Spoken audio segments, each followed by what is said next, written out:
안녕하세요. 제가 이런 글을 쓰게 될 줄은 가히 상상도 못했는데 매일 듣던 이곳에 용기를 내서 사연을 작성해 봅니다. 저는 한 아이의 엄마였어요. 제 모든 것을 줘도 안 아까울 정말 눈에 넣어도 안 아픈 아이였지요. 저는 정말 세기의 사랑을 했습니다. 우연히 제가 제주도에 놀러 가게 되었고 제주도에 있는 우도에서 남편을 만나게 된 거였어요. 남편은 우도에서 가이드 일을 하고 있었고, 저를 보고 첫눈에 반한 거죠. 그래서 저에게 말을 걸었어요.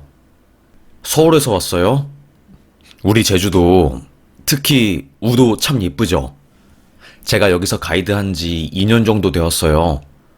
군 제대하고 나서 돈 좀 벌어보려고 하던 일이 이렇게 적성에 맞아가지고 2년 동안 하게 되었네요. 저는 속으로 처음 본 사람한테 진짜 말 잘 건다, 신기하다 싶었습니다. 그런데 알고 보니 그 남자도 원래는 쑥스러움을 굉장히 많이 타는 남자였는데 저를 보고 한눈에 반해서 있는 용기 없는 용기 싹 다 끌어모아서 말한 거였어요. 그래서 저는 흐뭇하게 미소를 지으면서 네네, 우도 정말 아름답네요. 서울에서는 이런 모습을 볼 수 없어요. 검벌레 해안? 거기도 정말 멋있는 것 같고, 그리고 특히 산호초로 만든 해안가가 진짜 이쁜 것 같아요. 하얀 색깔 모래사장이 너무 아름다워서 여기를 떠나기 싫어요. 나중에 서울 갔다가 시간 되면 또 다시 오고 싶어요. 저의 말을 들은 그 남자는 바로 제 말을 낚아챘습니다. 어? 진짜 제주도 또 올 거예요? 우도 또 올 거예요? 네네. 우도는 꼭 다시 오고 싶어요. 너무 이뻐서 한 번 오기에는 아쉬운 것 같아요. 그러자 그 남자는 그러면 제 연락처 드릴게요. 나중에 제주도 오면 꼭 저한테 연락 주세요. 제가 제주도 토박이라서 구석구석 무료로 가이드 시켜드릴게요. 이게 그냥 오는 거랑 현지인 안내받아서 오는 거랑 다르거든요. 연락만 한 통 넣어주시면 아주 그날 서비스 제대로 해드리겠습니다. 뭔가 열정적으로 저에게 해주려고 하는 그 모습이 저는 보기 좋았나 봅니다. 그때 그렇게 우도 가이드를 마치고 서울로 올라가게 된 저는 그 남자가 자꾸 눈에 아른거렸어요. 그래서 정말 즉흥적으로 갑자기 제주도 여행을 떠난 거였어요. 그때는 회사를 다니고 있어서 함부로 시간을 낼 수도 없었는데 가까스로 남아있는 연차를 끌어모아서 주말이랑 합쳐서 제주도에 간 거였지요. 저 이번 주 금요일 아침 비행기로 제주도 가서 일요일 저녁에 집에 오거든요. 혹시 시간 되시면 저 가이드 해주실래요? 저번에 저 가이드 해주신다고 해서 제가 일부러 연차 내고 제주도 가는 건데. 이야, 진짜 제주도에 오는 겁니까? 그럼 내가 제주도말 써가면서 현지 가이드 해줘야겠어, 꽝. 편하게 오스, 꽝. 내가 알아서 다 해주매. 익살스러운 웃음소리와 함께 제주도 방언을 섞으면서 저를 환영해주는 그 남자가 저는 너무너무 좋았습니다. 외로웠던 그 찰나에 그 남자를 만난 저는 마음을 주게 된 것이었고, 그렇게 저희 둘은 사랑에 빠진 거였어요. 정말 비행기, 배 왔다 갔다 하면서 만나야 하는 초장거리 커플이었어요. 그 남자는 저를 보러 오겠다고 평일에는 우도 가이드 관광 일을 엄청나게 열심히 하고 주말에는 항상 저를 보러 왔지요. 그리고 평일에 쉬는 날이 있으면 반나절이라도 저를 보겠다고 비행기를 타고 왔어요. 그 정성과 노력을 저는 절대로 배신할 수 없었지요. 친구들은 와, 어떤 남자가 그렇게 사랑해주냐? 막말로 비행기나 배 타고 왔다 갔다 하는 게 쉽냐고. 절대 안 쉽지. 아무리 사랑해도 그런 사랑 주는 거 절대로 쉬운 거 아니더라고. 너 그거 당연하게 생각하지 말고 그 남자 꽉 붙잡아. 다들 이런 소리를 했어요. 사실 저도 마찬가지로 그런 생각이 들었거든요. 과연 그 남자가 아니라면 누가 나를 이렇게 열정적으로 사랑해주고 온 마음을 다 줄까 하는 생각이 끊임없이 들었습니다. 시간이 지나면 지날수록 마음은 깊어졌고 깊어진 마음은 저희의 물리적인 거리에 대한 한계를 초월하고 마음과 마음을 연결해서 사랑을 가능하게 만들어 주었어요. 저는 저 나름대로 엄청나게 기쁘고 영원한 사랑을 만났다는 생각에 삶이 행복했습니다. 사실 그렇게 열렬하게 연애할 때까지만 해도 저는 이 사랑이 평생 갈 줄 알았어요. 아니, 적어도 제 남편은 제 곁에 끝까지 있을 줄 알았습니다. 저희는 다가올 재앙에 대해서 전혀 예측하지 못하고 세기의 사랑을 만난 것처럼 온 마음을 다해서 사랑하고 결혼에 꼴이 나게 되었어요. 우리 엄마 아빠는 아무래도 사위가 제주도 사람이다 보니까 육지 출신이 낫지 않냐고, 섬사람은 폐쇄적이고 좀 그런 게 있다고 하면서 반대를 하셨지만 저의 의견이 워낙에 완강해서 결국에는 그래, 내가 아주 딸한테 졌다 졌어. 아주 두 팔 두 손 다 든다 들어. 아이고, 어쩔 수 없지 우리 딸. 아이고. 자식 이기는 부모 없다는 말이 맞았습니다. 남편은 당신 나를 믿고 이런 선택을 해준 거니까 내가 당신 절대로 굶기지 않고 정말 행복하게 해줄게. 나 한다면 하는 사람이야. 당신에 대한 마음 절대로 사라지지 않을 자신 있고 시간이 지나서 내가 마음을 표현하는 형식에 대해 달라지는 게 있을 수는 있겠지만 정말 한결같을 거야. 당신을 사랑하는 마음의 크기는 오히려 커졌으면 더 커졌지. 그러니까 나를 믿고 우리 앞으로 남은 삶을 행복하게 해보자. 사랑해. 저는 남편의 성격, 한번 한다고 하면 무슨 일이 있어도 자신과의 약속을 꼭 지켜내는 그 모습이 저는 너무나도 믿음직스러웠어요. 그래서 결혼을 결심한 것도 있었고요. 그렇게 결혼을 하게 된 저는 남편이 사는 제주도로 내려가게 되었습니다. 정말로 저는 연고지 하나 없는 제주도에 남편이라는 존재는 제가 믿고 의지할 수 있는 유일한 사람이었어요. 그걸 알고 남편도 저에게 잘해주었고요. 저희 신혼집 근처에 사는 이웃 주민들은 저를 볼 때마다 아이고, 육지 사람이 아주 시집을 제주도로 와서 고생이 많겠소. 여기는 섬 사람들이라 지네들끼리 친하고 그래서 그 사이에 끼어드는 게 참으로 힘든 일인데 그래도 남편이 잘해주니까 그거 믿고 시간이 흐르길 기다리면 결국에는 이 제주살이도 참으로 즐거울 게야. 그래도 동네 어르신들이 텃세는 부리긴 해도 저를 은근하게 챙겨주어서 저도 버틸만 했습니다. 그러다가 아이가 생겼어요. 여보, 나 임신했어. 어떻게 해? 펑펑 운 저를 본 남편은 그날 아침에 유채꽃을 어디서 하나름 베어서 대왕 꽃다발을 만들어 주었어요. 당신, 내가 앞으로 더 잘할게. 그리고 지금은 유채꽃이지만 내가 돈 더 많이 벌어서 서울에서 아주 유채꽃처럼 금싸락 땅에다가 좋은 집 얻어서 우리 아이랑 당신 호강시켜줄게. 남편은 정말 사람을 기분 좋게 해줄 줄 아는 사람이었습니다.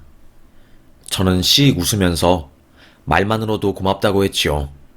그렇게 아이가 태어나고 저는 제주도에서 아이를 키우게 되었어요. 아이도 태어나고 남편과 제 사이도 더할 나위 없이 좋고 저희의 때려야 뗄 수 없는 정말 끈끈한 이 관계는 평생 동안 제가 죽기 직전까지 행복하게 이어질 줄 알았어요. 하지만 그건 오래가지 못했습니다. 아직도 생각하면 눈물이 나고 정말 가슴 한쪽이 찢어지는 듯한 기분이 나요. 제가 아이를 재우고 마루에 누워서 눈을 잠깐 붙이고 있는데 앞집에서 배 타는 준식이가 펄쩍펄쩍 뛰면서 저희 집에 들어오는 겁니다. 아줌마! 아줌마! 목청이 터져라 소리를 지르는 준식이의 목소리에 저는 너무너무 깜짝 놀랐고 바로 벌떡 일어났어요. 준식아, 아이 깬다니까. 왜 불렀어? 아줌마, 지금 자고 있을 때가 아니에요. 지금 아저씨가 탄 우도 가는 배가 뒤집혔대요. 저는 갑작스러운 준식이의 말에 깜짝 놀라서 정말 버선발로 배가 출발하는 곳으로 달려갔어요. 그곳으로 가보니 동네 사람들이 모여 있었고 다들 손가락으로 어딘가를 가리키면서 어떻게 해 하며 발을 동동 구르고 있었지요. 알고 보니 애아빠가 탄 배가 전복이 되었고 그 배에 있는 사람들을 구한다고 근처 고깃배랑 해경들이 다 그쪽으로 출발한 거였어요. 아이고, 이게 무슨 일이야? 아니, 이 사람이 정말 살아있어야 하는데 어떻게 해? 핏덩이 같은 아이를 두고 빨리 떠나면 안 되는데 어떻게 하면 좋아 정말로? 어떻게 해? 너무 불안한 나머지 저는 엄지손가락에서 피가 날 정도로 살을 뜯었던 것 같아요. 사람을 구하러 나갔던 고기잡이 배 선장이 돌아왔습니다. 거기 아재요. 우리 남편은 어떻게 됐소? 아니, 멀쩡한 배가 왜 정복을 해? 왜?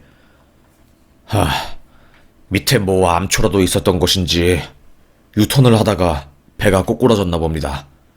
선장놈이 술을 진탕 마시고 배를 타서 내가 불안불안하다 했는데 아니나 다를까 이사단이 나고 지금 바다가 겉으로 보기에는 잔잔해 보일지라도 안물살이 너무너무 세서 구조작업도 못하고 있수다. 이를 어쩐담. 선장은 사망한 채로 발견되었고 남편이랑 외국인 노동자 2명은 아예 안 보입니다. 일단 나는 어두워져서 철수했수다. 어쩜 좋아. 이 평화로운 제주에 이런 일이 생기고 남편이 바다에서 실종되었다는 말에 저는 심장이 쿵 했습니다. 제발 살아있기만을 바랐지만 사실상 바다에서 실종된 사람은 살 수가 없었어요. 그 차가운 바다에서 사람이 빠져서 살 수 있는 확률은 제로에 가까웠죠. 하지만 믿기 힘든 상황이 눈앞에 닥치니까 일단 어떻게든 상황을 부정하고 싶더라고요.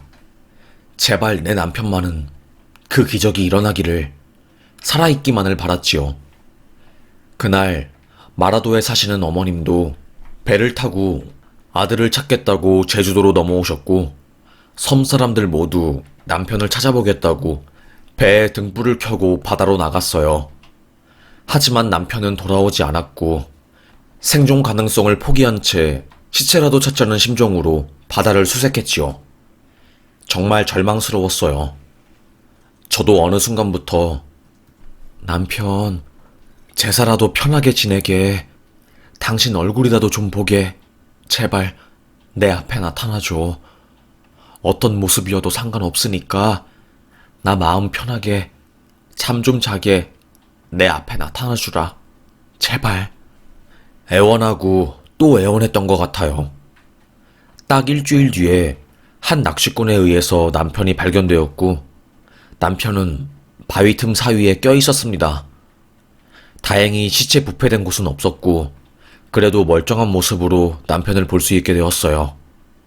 아들을 먼저 보낸 어미의 마음과 핏덩이 딸아이를 둔 여자가 남편을 잃고 과부가 된 마음, 그 둘은 어떤 고통에도 비할 수가 없었습니다.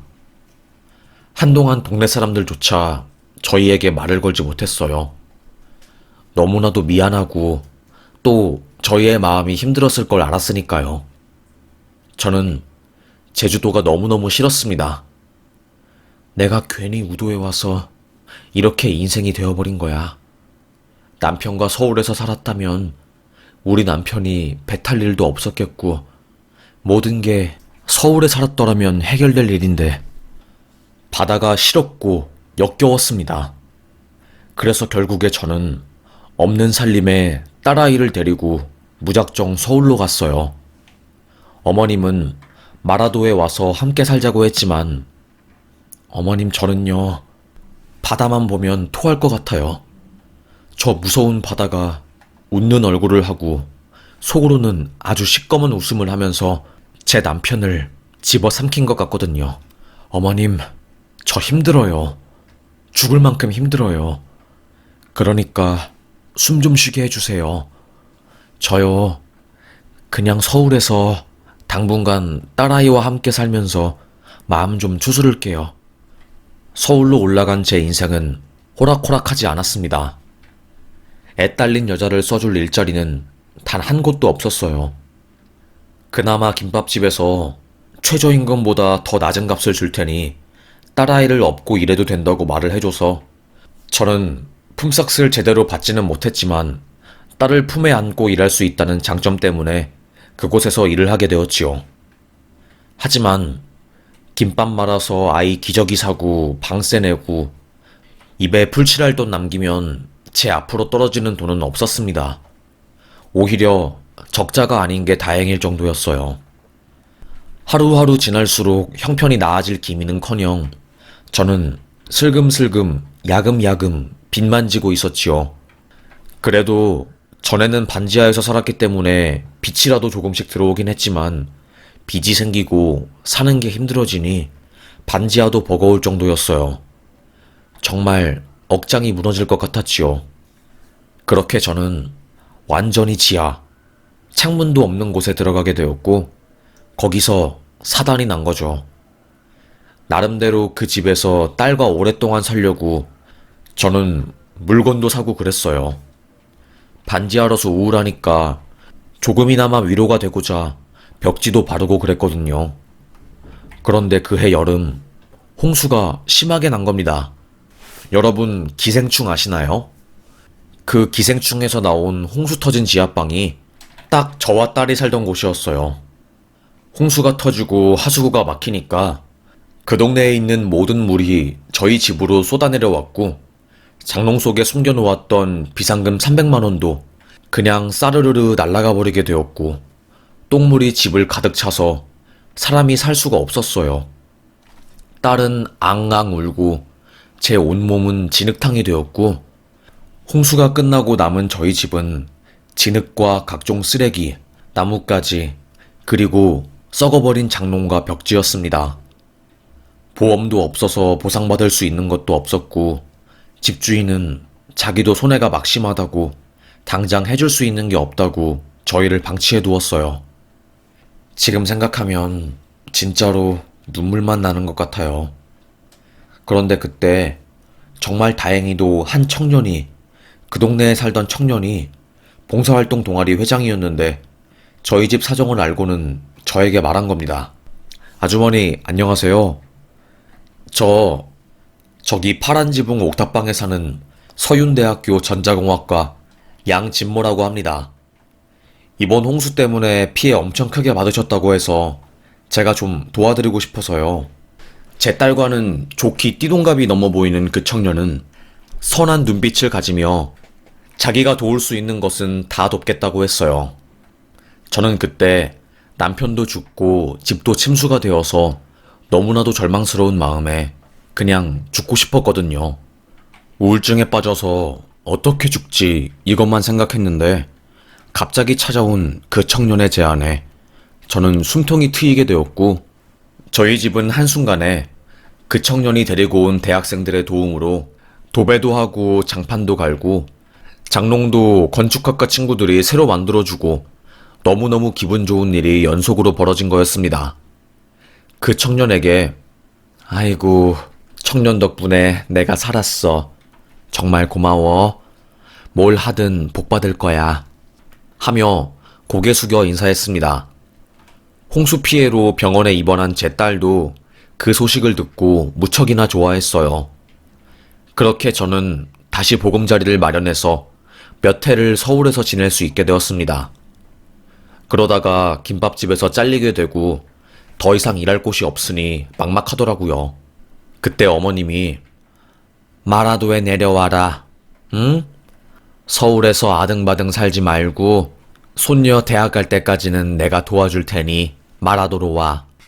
저는 어머님의 말을 들을 수밖에 없었습니다. 그때는 서울에서 버틸 돈이 없었거든요. 그렇게 저는 마라도에 갔고 그렇게도 싫었던 바닷가에서 일하게 되었어요. 어머님이 해녀였거든요. 처녀 때부터 물질을 시작해서 나이가 70이 넘었는데도 물질을 하면서 잘 벌 때는 한 달에 800만 원 넘게 버세요. 잠수병 때문에 항상 발끝과 손끝이 저리시고 입맛도 없고 그렇지만 그래도 그 나이에 이만큼 돈 버는 것도 힘들다며 저에게 물질을 알려줄 테니 나중에 이걸로 먹고 살라고 하셨죠. 저는 그때 더 이상 물러날 곳이 없었기 때문에 어머님에게 물질을 배워 해녀가 되었습니다. 나름 젊은 축에 속했고 한번 내려가면 성게, 멍게, 전복, 미역 줄줄이 다 건져 올렸어요. 돈벌이가 되니까 공부를 썩 잘하는 제 딸을 육지로 올려보내서 기숙사 비용이랑 학교 비용을 다 댈 수 있었어요. 바다에 들어가는 것은 너무나도 무섭고 고독한 일이지만 그걸 견뎌내고 복덩이 같은 바다 생물들을 건져 올려서 팔면 딸내미 공부하는 비용 될 수 있었으니 저에게는 너무나도 큰 기회였지요. 그렇게 3년간 물질을 하면서 육지에 있는 딸 수험 공부 뒷바라지를 하게 되었고 결국 딸내미는 S대 의과대학에 입학하게 되었습니다. 그 섬마을에서 그런 엄청난 결과를 낸 딸이 저는 너무나도 자랑스러웠어요. 어머님과 저는 그때 펑펑 울었던 것 같아요. 남편이 살았던 마을 사람들은 경사났다고, 네 아빠 딸내미가 한 풀었다고 하면서 저보다 더 좋아했고 마을 입구에 플래카드를 걸어줄 정도였어요. 딸은 엄마, 아빠 몫까지 다 해서 내가 열심히 살게. 그리고 서울 올라가서 멋진 사람이 될 거야. 나 공부도 열심히 하고 좋은 사람이 되어서 많은 사람 도와주고 싶어. 딸의 당찬 포부에 저는 잔잔한 미소를 띄우며 말했어요. 딸, 엄마는 네가 행복만 하면 된다. 딸은 서울에 올라가 공부를 했는데 생각보다 의대 공부가 힘들었나 봐요. 피 보는 게 적성에 맞지도 않고 이런저런 인간관계 때문에 힘들었던 것인지 전문의 과정을 포기하고 의사 면허 자격증을 따고 바로 페이 닥터로 일하기 시작했지요. 나름 그것 때문에 스트레스를 많이 받았나 봐요. 그래도 저는 딸내미가 잘할 수 있을 거라고 생각했어요. 아무래도 늘 힘든 환경에서 오뚜기처럼 극복하면서 행복하게 그리고 당차게 살았던 아이였으니까요. 그런 딸아이에게 힘내라는 말과 함께 저는 마라도에서 제가 잡은 물미역과 돌문어 그리고 정말 어린아이 얼굴 크기의 전복 등등 가장 딸내미가 좋아하는 것들을 바리바리 아이스박스에 싸서 서울로 보냈어요. 그게 제가 할 수 있는 가장 큰 사랑의 표현 방식이었지요. 정말 물질에서 아이 대학에 보냈다고 해도 과언이 아니었어요. 남편 잃고 나서 제가 힘들게 딸아이를 키웠으니 저에게는 보석보다 더 귀한 딸이었습니다. 그런데 그런 딸이 갑자기 저에게 전화를 해서 엄마, 나 결혼하고 싶어 라고 하대요. 화들짝 놀란 저는 아니 딸, 갑자기 무슨 결혼이야. 만나는 남자는 있는 거고 엄마한테 지금 진지하게 말하는 거야? 응, 엄마. 나 진지하게 말하는 거야. 나 장난으로 말하는 사람 아니란 거 엄마도 알잖아. 나랑 그 사람 봉사 모임에서 만났고 의사생활 하면서 너무나도 심적으로 지친 내게 한 줄기의 빛과 같은 남자야. 그 남자 덕분에 내가 웃을 수 있게 되었고 살 수 있게 되었어. 저는 딸이 저에게 그렇게 말하는 것은 처음 들어보았어요. 누구 때문에 웃고 살 수 있게 되었다는 말. 말만 들어도 그 남자가 딸에게 정말로 많은 영향을 끼쳤고 그 누구보다 딸을 사랑해 주었구나 라는 것을 알 수 있었지요. 저는 그 남자는 뭐 하는 애인데 우리 딸내미 책임질 수 있는 좋은 사람이래? 딸은 저에게 배관공이래. 인테리어 업체에서 오래 일하다가 배관공 쪽으로 손기술이 뛰어나서 그쪽으로 전문적으로 일하고 있어. 배관공. 좋게 포장해서 배관공이지. 저는 그게 똥 푸는 일이랑 별 다를 바가 없다고 생각했거든요. 남들이 하기 싫어하는 일을 해서 돈을 벌고 기술직에 미래가 불안정하다고 생각했고 정말 제가 목숨 걸고 키운 딸인데 너무나도 제 딸이 아까웠습니다. 저는 딸에게 그 결혼은 안 된다. 아이고, 엄마가 아무리 그래도 배관공은 좀 아니잖아. 속상해. 결혼은 아니야. 연애만 해. 엄마 왜 그래? 사람 겉으로만 보고 판단하고 내가 의사 안 만나봤겠어? 당연히 만나봤지.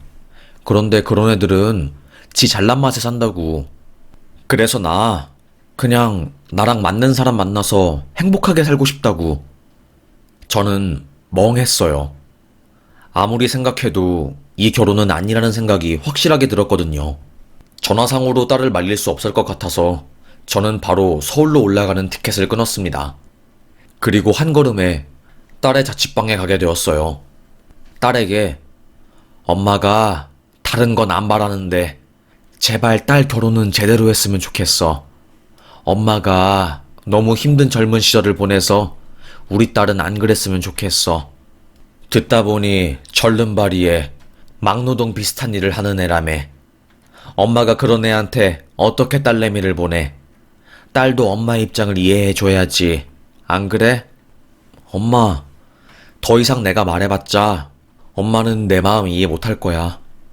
이 사람이 얼마나 성실하고 정직하고 열심히 살고 진실된 사람인지 엄마가 좀 알아야 할 것 같아. 한 번만 딱 눈 감고 오빠 만나줘. 그러면 엄마 생각이 바뀔 거야. 만약에 오빠랑 대화하고 나서도 엄마 마음이 안 바뀌면 그때는 나도 한 발자국 물러날게. 저는 머리카락 한 올도 안 흔들릴 자신이 있었습니다. 누가 뭐라고 해도 저는 딸내미를 그런 놈에게 시집 보낼 마음이 없었어요. 그렇게 저는 시간을 잡아서 딸이 만나고 있는 남자친구를 만나게 되었습니다. 아직도 기억이 나요. 초대 한정식이라는 곳에서 테이블을 예약하고 룸에 들어간 그 순간 제 정면에 보이던 그 녀석의 얼굴이요.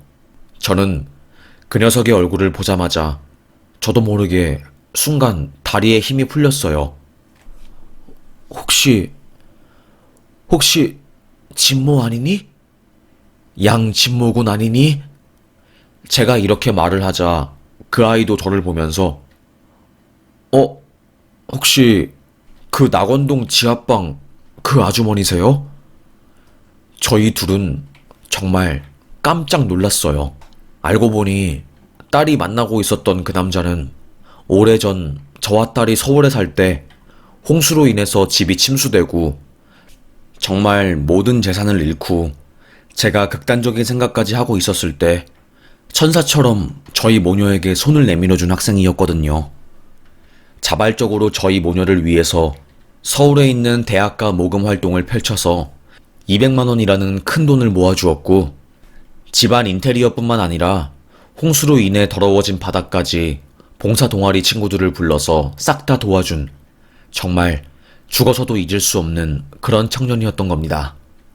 저는 그제서야 제 딸이 왜 그 녀석이랑 결혼을 하겠다고 말한지 알 수 있었어요. 그런데 저는 궁금했지요. 속으로 아니 분명히 예전에는 그 청년 몸도 멀쩡했는데 어쩌다가 절름발이가 된 거야? 아니나 다를까 그 청년이 그간 자신에게 생긴 일들을 말해주더라고요. 너무나도 정의롭고 사람들을 도와주는 걸 좋아하는 그 청년은 도로에 갑자기 뛰어든 꼬마를 끌어내려고 2차선 도로로 갔다가 그때 신호를 위반하고 세게 달리는 차에 치여서 다리 정강이뼈가 밖으로 튀어나왔고 그게 갈리면서 양쪽 다리 길이가 달라지게 된 거였어요. 그리고 정말 더 속상한 것은 머리를 그때 크게 다쳐서 결국 대학을 장기 휴학하다가 복학할 수 없게 되어서 자퇴를 하게 되었고 재활하는 데만 4년을 쓰다가 결국 퇴원하게 된 거였답니다.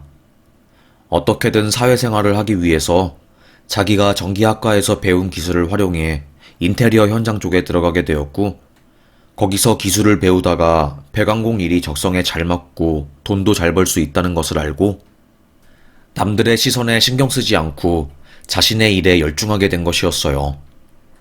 그래서 그 녀석이 저에게 그러더라고요. 제가 만나고 있는 따님이 그 홍수 피해 아주머니의 따님인 줄은 정말 몰랐습니다. 그때 따님이 홍수로 인해서 몸이 많이 상하셨고 입원해 있다는 것만 들어서 얼굴은 몰랐거든요. 이렇게 만나게 된 것도 저는 인연이라고 생각해요. 정말로 신기한 천운이라는 생각 외에는 다른 생각이 안 드네요. 어머님, 제가 온 마음을 다해서 따님에게 충성하겠습니다. 따님의 숨이 되어주고 품이 되어주고 온기가 되어드리겠습니다. 비가 오면 우산이 되어주는 그런 남자가 될게요. 저 따님보다 능력도 없고 사실 나이도 많아요. 그래서 남들에게 도둑놈 소리 듣는 거 알아요. 하지만 세상의 편견에 상관없이 전 정말로 노력해서 따님과 행복하게 평생 사소한 거에 많이 웃으면서 살아볼게요. 그 녀석이 눈물을 글썽이면서 말을 하는데 그 아이의 모습에서 제가 처녀 시절 두 번째로 우도에 놀러 갔을 때 아이 아빠가 저에게 고백을 하던 말이 떠올랐어요. 저에게 숨이 되어준다는 말을 했었는데 그 아이가 제 남편의 말과 똑같은 이야기를 하더라고요. 소름이 끼치면서 정말로 남편이 환생한 것만 같았어요. 남편이 저에게 고백할 때 내 마지막 숨결은 당신일 거예요. 언제나 당신 곁에 있을게요. 라고 말했거든요. 정말 그때는 오글거리고 이런 거 하나도 없이 너무나도 진심이 담겨진 말이라 울컥하고 절대로 못 잊을 순간이었거든요. 그런데 그 말을 예비사이가 하니까 저는 깜짝 놀란 거죠. 어떻게 이 말을 그 아이가 알고 한 건지 이게 바로 정말 그 아이가 말한 것처럼 운명인 건가 싶었습니다. 그때 딸이 엄마, 우리 잘 살게. 그래, 나 의사고 이 사람 그냥 배관공이야. 사회적 시선으로 볼 때는 잘 안 어울리지. 그런데 나 정말로 이 사람 너무 좋아해. 나 이 사람 없으면 못 살 것 같아. 나 어떡해, 엄마? 제발 허락해주면 안 될까? 울면서 딸은 애원을 하더라고요. 사랑을 위해서 눈물까지 흘리는 딸의 모습을 보니 사랑을 위해서 서울의 직업도 그만두고 제주도에 내려간 제 모습이 떠오르면서 서글펐습니다. 역시 딸은 엄마를 닮는구나. 너는 내 딸이구나. 생각이 들더라고요. 결국 저는 그래, 자식 이기는 부모가 어디 있겠니? 너희 둘이 행복하게 잘 살면 내가 뭐 어떻게 뭐라고 할 수 있겠니? 내가 잘못 생각했다. 그리고 미안하다 진모야. 아줌마는 내 딸이 만나고 있는 남자가 너인 줄은 정말로 몰랐다. 너라는 아이를 만나고 있다는 이야기를 들었으면 아줌마는 결혼 반대하는 거 없이 바로 너와 내 딸 결혼 허락했을 거야. 이웃의 고통을 살피고 항상 솔선수범해서 도와주려고 하는 그 마음이 정말로 아줌마가 보기에는 절대로 쉬운 게 아니고 너무 감동스럽다. 제 딸은 저에게 결혼 허락을 들은 뒤에 아이처럼 방방 뛰었고 그 모습을 본 저도 마음이 찡하더라고요. 그래, 사자 들어간 사이 봐서 뭐 하겠어. 내 딸이 고통스럽고 하루하루 사는 게 버티는 거라면 차라리 사자고 나발이고 그냥 같이 있을 때 편하고 마음이 따뜻해지는 그런 사람을 만나서 평생 행복하게, 잔잔하게, 그리고 따뜻하게 마음 깊은 곳에서 따뜻한 물이 뽀글거리면서 평생 올라오는 그런 삶을 사는 게 최고지. 내가 그걸 간과했네. 역시 우리 딸이 현명해. 딸과 사위는 결혼식을 올리게 되었어요. 그리고 10년이 지난 지금까지 딸 부부는 항상 어딜 가든 손을 꼭 잡고 행복하게 사는 부부가 되었어요. 그리고 얼마 전에는 쌍둥이 손녀들이 마라도에 와서 저에게 생일 선물로 주었네요. 딸은 결혼하고 나서 마음이 편해졌고 저를 볼 때마다 항상 환하게 웃으면서 낳아줘서 고맙다고 하는데 제가 다 눈물이 날 것 같더라고요. 그리고 얼마 전에 남편이 꿈에 나왔어요.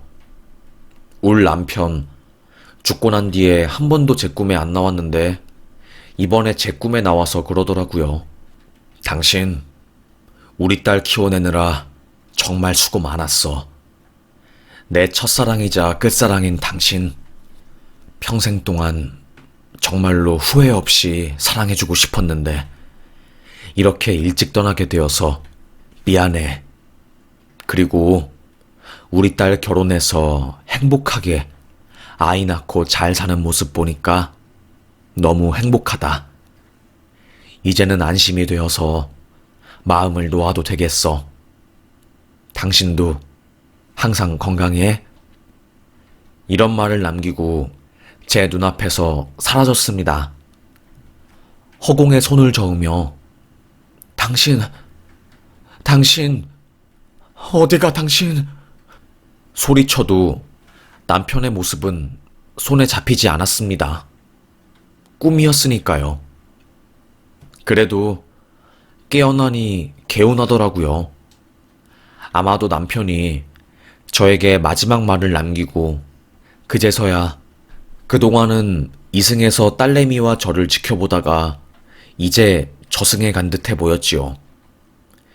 은은한 미소를 지으며 편안한 표정을 하고 있는 남편을 보니까 저는 마음이 안심되었습니다. 그렇게 저는 지금 손녀의 사위도 보고 근근히 물질을 하면서 돈도 벌고 서울 처녀, 제주도 사람이 다 되어서 지금은 제주도, 이 섬과 바다가 없으면 못 사는 인생이 되어버렸습니다. 참, 길고 긴 제 인생 이야기 이렇게 끝까지 들어주셔서 너무나도 감사하고 저는 그럼 여기서 사연 마치겠습니다. 여러분, 항상 힘든 일 있어도 죽지 마세요. 죽지 말고 끝까지 살다 보면 언젠간 기회가 오고 행복해지는 것 같습니다. 그럼 사연 여기서 마치겠습니다. 감사합니다.